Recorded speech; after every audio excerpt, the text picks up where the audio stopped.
Unraveling the mystery. Using contractions with auxiliary verbs and negative questions. Hello, English learners. Today we're going to unravel an interesting topic in conversational English: forming negative questions. Specifically, we're going to focus on using contractions with auxiliary verbs in negative questions.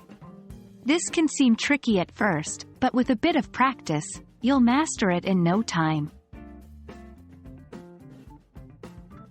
Auxiliary verbs, also known as helping verbs, are used to add functional or grammatical content to the clauses in which they appear. They include verbs such as be, do, and have, and modal verbs like can, will, should, etc. In the context of negative questions, these auxiliary verbs play a significant role, so it's important to understand how they function. Contractions are a common feature of English, particularly in conversational language. They are formed by combining two words, often an auxiliary verb and not. For example, isn't is a contraction of is not, don't is a contraction of do not, and haven't is a contraction of have not.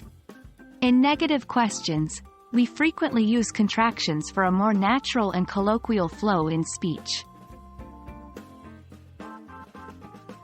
So, how do we form negative questions with contractions? Let's look at some examples. If you want to ask someone if they are not going to the party, you could say, "Aren't you going to the party?"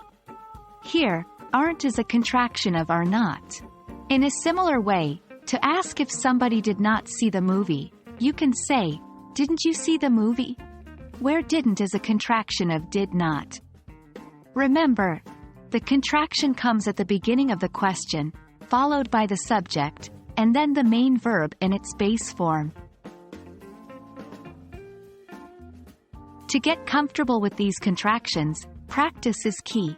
Try to form negative questions using contractions with different auxiliary verbs. It may feel a bit awkward at first, but the more you practice, the more natural it will become. That wraps up our quick lesson on using contractions with auxiliary verbs and negative questions. We hope this has helped demystify this topic for you. Remember, keep practicing, and before you know it, you'll be forming negative questions with contractions like a native speaker. Happy learning, and see you in our next lesson.